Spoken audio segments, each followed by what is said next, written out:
Привет, профессиональный коуч! В этом видео разберем одну из крутейших моделей коучинга, которая называется колесо жизненного баланса. В каких случаях стоит вообще применять эту технику? Может быть, ты заметил, что я немножко улыбаюсь, потому что, да, эту технику уже рассказали, перерассказали, написали, описали в книгах все, кому не лень. Но это говорит лишь о том, что эта техника предельно эффективная. Я обычно использую эту технику, эту модель, как основную, когда провожу первую базовую технику, где я знакомлюсь с клиентом, где мы расставляем приоритеты. Почему? Очень часто твой клиент сам не знает, чего он хочет. Кстати, техника колесо жизненного баланса очень хорошо работает в случаях, когда клиент приходит с запросом «я не знаю, чего я хочу». Вот «я не знаю, чего я хочу», у тебя сразу должна идти параллель колесо жизненного баланса. Почему? Потому что она предельно простая, это раз. Второе, эта техника дает визуализацию, то есть человек непосредственно может наглядно рассмотреть вообще свою жизнь, разделенную по сферам жизни. И это тоже дает определенную структуру, и человеку легче вообще сообразить, как ему двигаться дальше к намеченным целям в его жизни. Итак, давай, допустим, возьмем пример, что к тебе пришел клиент с запросом «а я не знаю, чего я хочу». Самое сложное в этой технике – это нарисовать ровный круг. Наверное, у меня получится не самый ровный. Условно говоря, нарисовали такой кружок и разделяем его на сектора. Разделяем его на сектора. Ты знаешь, есть такая штука, что в интернете, если ты погуглишь колесо жизненного баланса, тебе сразу дадут сразу готовых 8 сфер жизни, там здоровье, отношения, там финансы, карьера, хобби, успех, там и так далее, и так далее, и так далее. Я иду немножко по-другому. Я позволяю, и это основа коучингового подхода, я позволяю клиенту самому определить сферы его жизни, потому что его сферы жизни – это его ценности. У каждого из нас есть свои определенные ценности. И, допустим, к тебе пришел клиент с запросом «я не знаю, чего я хочу». Ты говоришь: да, очень интересно, непростая задача. Ну, давайте попробуем разобраться, что же вы на самом деле можете хотеть. Какие у вас вообще есть сферы жизни, либо области жизни. И здесь человек начинает уже задумываться. И, допустим, он говорит: так, у меня есть, здесь у нас будет середина, сфера деньги, финансы. Ты говоришь: да, отлично, хорошо. Какая еще сфера в твоей жизни важная есть? Взаимоотношения. Он говорит: хорошо. Какая еще сфера в твоей жизни есть? Карьерный рост. Карьера. Отлично. Какая еще сфера жизни у тебя есть? Ну и там тебе человек скажет: здоровье. Ты все это внимательно за ним записываешь. Какая еще сфера жизни есть у вас? Он скажет: ну, наверное, там, я люблю серфинг, да, я люблю отдыхать. Отдых, серфинг. Почему я именно рисую так? Я иду от клиента, потому что у кого-то получится 8 сфер жизни, у кого-то получится 10 сфер жизни, у кого-то 12 и так далее, и так далее. Мы все уникальны, поэтому я тебе рекомендую не ограничивать клиента той моделью, которая приведена во всех книгах. Дальше можно позадавать вопросы: а что еще есть в твоей жизни? Вот на что еще подразделяется твоя жизнь? И он такой может сказать: ну, наверное, все. Здесь дарю тебе фишку, лайфхак. Ты просишь клиента описать его среднестатистическую неделю. Чем он занимается всю неделю. И он начинает тебе рассказывать вот прям детально. Утром я проснулся, там, сделал то-то, то-то, потом начал заниматься тем-то, там, завез детей в садик, в школу, потом поехал на работу, на работе то-то, потом вечером пошел то-то. И вот когда он тебе расскажет, чем он занимается на протяжении всей недели. Почему я беру такую рамку, как неделя? Потому что в неделе есть и будние дни, и выходные. И, допустим, если он будет тебе описывать свой будний день, то он тебе не опишет какие-то свои хобби и развлечения. А если он тебе опишет только выходной день, то он основные сферы, которые связаны с карьерой там, и так далее. В общем, неделя – это очень удобный срок для описания. И если человек запнулся, ты его просишь описать его в среднестатистическую неделю, чем он занимается, и он такой: а еще по средам я обедаю с родителями. И можно спросить у него: а родители входят в сферу взаимоотношений? Он такой: нет, взаимоотношения это у меня с любимой моей, да, а родители это отдельная сфера жизни. И это его карта реальности, и это его жизнь, и он имеет право так рассуждать. Окей, еще одна сфера. Или там он тебе еще что-то рассуждает и говорит: о, так у меня еще есть дети. А дети, ты уточняешь, это не входит в взаимоотношения? Он такой: нет, взаимоотношения это только у меня с любимой. А все остальное, родители, дети, это отдельные сферы. И понимаешь, вот клиент может нарисовать свое совершенно колесо баланса с совершенно разными сферами. Ну и, допустим, там, когда он описывает тебе свою среднестатистическую неделю, выявилось что-то еще.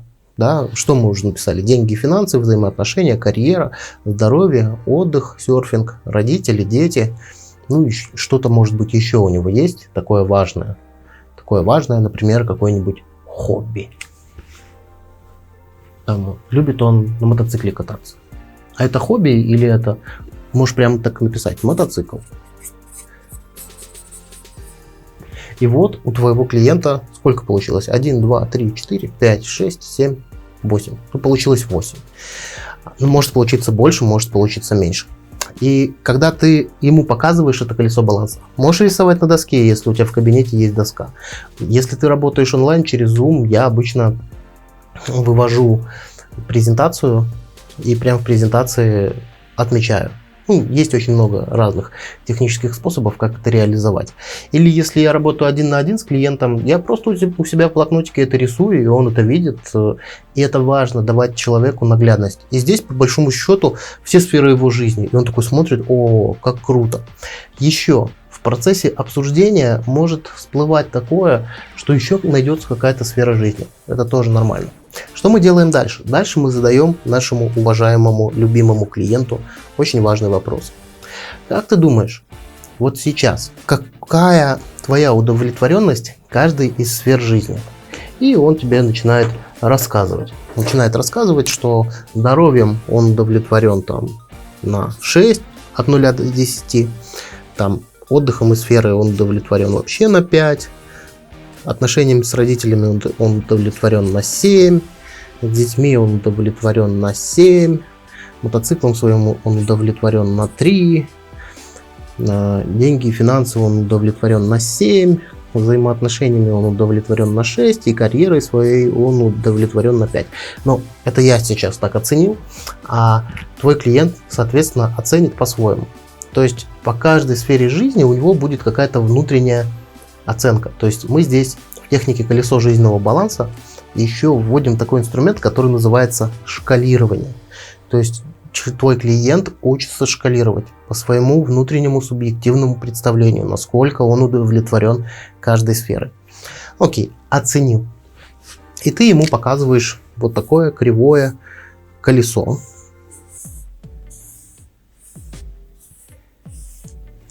И задаешь ему вопрос. Очень важный ключевой вопрос. Как вы думаете, скажите, пожалуйста, какую из сфер нужно вам улучшить прямо сейчас? Здесь он будет думать. Здесь у него уже появилась наглядность. И он может тебе сказать какую-то сферу. Это один вариант. Второй вариант. Ты можешь задать другой вопрос. Он немножко отличается от первого. Заключается в том, что ты задаешь ему вопрос: как вы думаете, вот глядя вообще сейчас на все сферы вашей жизни, какую одну из сфер можно улучшить, чтобы автоматически стали улучшаться все остальные. И здесь будет совершенно другой вопрос. То есть здесь мы задаем первый вариант, мы задаем человеку вопрос, какую сферу можно улучшить просто. А второй вариант вопроса, ты можешь задать вопрос, какую одну из сфер можно улучшить, чтобы все остальные автоматически пошли. Причем клиент не будет выбирать там самую низкую. Может, он удовлетворен своим мотоциклом на 3, да, и это его устраивает. Может, вот сегодня это так, это тоже нормально. Здесь клиент выберет какую-то одну из сфер. Допустим, он выбрал сферу финансы и деньги. Что мы делаем дальше? Дальше мы делаем то же самое колесо баланса. Тоже нужно нарисовать ровный круг.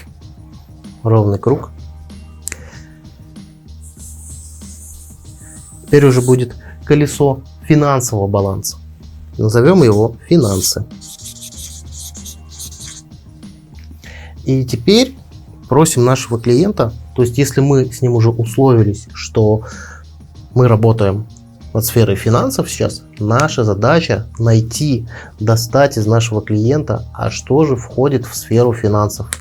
То есть когда ты нарисовал уже второе колесо, и оно называется финансы, начинай задавать вопросы клиенту, а что входит в финансы?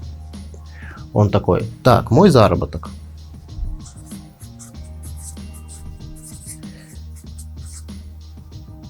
Так, что еще входит в сферу финансов?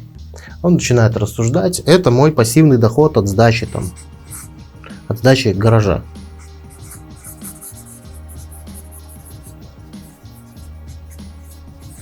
Так, хорошо, что входит еще в сферу финансов? Он такой, в сферу финансов входят мои ежемесячные траты.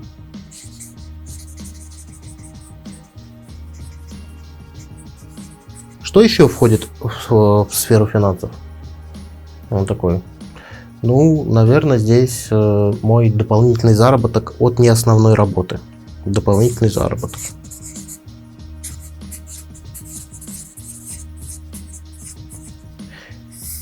И задаешь ему эти вопросы до тех пор, пока он не устанет перечислять, что входит в сферу финансов. И, допустим, у нас вот есть уже 4, я с целью экономии времени пойду дальше.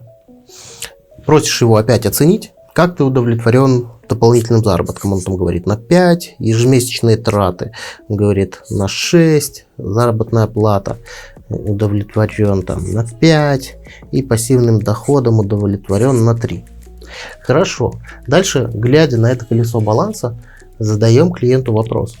Как ты думаешь, какую уже из этих сфер твоих финансов нужно сейчас начать развивать, чтобы ты начал чувствовать себя лучше, чтобы твоя удовлетворенность в целом этой сферой большой стала более высокой.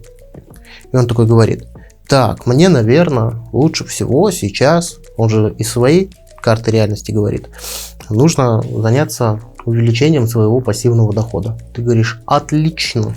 Рисуешь еще одно колесо, которое называется пассивный доход. И он тоже делаешь сразу несколько линий.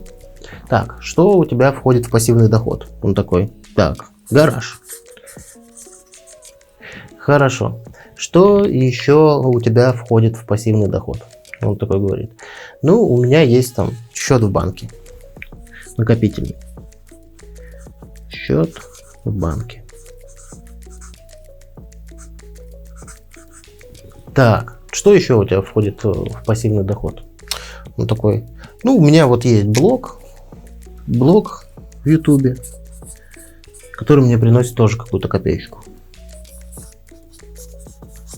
Что еще там? Задаешь дальше ему вопрос, что еще входит в твой пассивный доход? И он говорит, ну, в принципе, наверное, все. Тогда ты ему говоришь, окей, а как бы можно было бы еще усилить? Есть ли у тебя еще возможности пассивного дохода? Он такой задумывается и говорит, ну, в принципе, у меня есть там квартира, в которой никто не живет, но в ней не сделан ремонт, но она бы тоже могла приносить пассивный доход. Ты говоришь: о, отлично, квартира. Окей. Просишь его оценить, он оценивает, соответственно, и задаешь вопрос: какую из этих деталей ты будешь улучшать прямо сейчас, чтобы ты начал чувствовать, что твой пассивный доход становится таким, который тебе помогает. И он здесь уже выбирает что-то. Так, он уже намечает план действий. Так, я могу сделать там какие-то активности, чтобы завершить ремонт в квартире. Так, гараж я могу попробовать пересдать другому арендосъемщику. Так, что я могу сделать со счетом в банке? Я могу поискать более выгодный вклад. И там блог в YouTube я могу периодически делать туда больше контента, чтобы он начинал приносить мне больше денег. Там, условно говоря, я сейчас фантазирую за клиента. У твоего клиента тоже что-то будет. И здесь получается, в чем магия вообще техники колесо баланса, что начиная с запроса «я не знаю, что мне делать» или «я не знаю, чего я хочу», ты здесь потихоньку начинаешь человека, клиента твоего, приводить к осознанию, что какая сфера жизни будет лучше влиять, если я ей начну заниматься. Здесь мы понимаем, что финансы. И здесь финансы мы уже разбиваем на более какие-то важные подетальные шаги. То есть мы по большому счету его вот так вот через эти колеса баланса проводим к тому, чтобы он начал что-то делать. Таким образом, он формирует какой-то себе план действий, и таким образом он формирует себе план дальнейших шагов. И это очень круто, когда ты перевел клиента из точки «я не знаю, чего я хочу» в план действий. И очень важно, чтобы ты следил за клиентом, насколько он замотивирован, насколько он вообще заинтересован, насколько он горит. И задаешь ему всегда вопросы, что можно поспособствовать, что может поспособствовать, чтобы это усилить, ускорить и так далее, и так далее, и так далее. Вот и все. Точно так же с любой другой сферой жизни. То есть техника колесо баланса заключается в том, чтобы ты не просто обрисовал сферы жизни и наметил зоны роста. Для того, чтобы ты нарисовал еще несколько колес. Этих колес можно рисовать вообще бесконечное количество. Да, здесь если бы он выбрал там, не знаю, квартиру, то есть отдельное колесо на квартиру можно было бы сделать, и там найти еще очень много деталей, мелких практических действий. Но я надеюсь, что механика у тебя уже образовалась.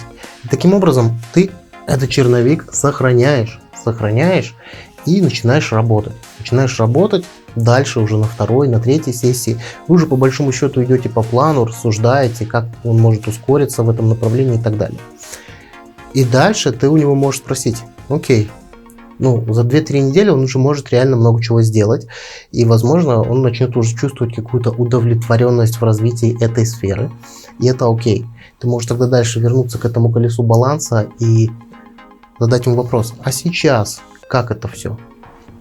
Чертишь новое колесо баланса, у него здесь здоровье, финансы и деньги стало уже не на 7, допустим, а на 8, он уже чувствует это так. Остальные сферы тоже, видимо, изменились. И ты можешь задать вопрос: а над чем дальше ты бы хотел поработать? Как бы дальше ты хотел развиваться? Какую сферу нужно развивать следующей, чтобы ты чувствовал себя еще более уверенно, более гармонично и так далее, и так далее, и так далее. Вот такая механика. Очень простая, очень наглядная и очень хорошо работает. Я желаю тебе успехов. Не забывай подписываться на канал про коучинг, задавать свои вопросы о моделях коучинга. И до скорых встреч. С тобой был Юрий Пузыревский. Пока-пока.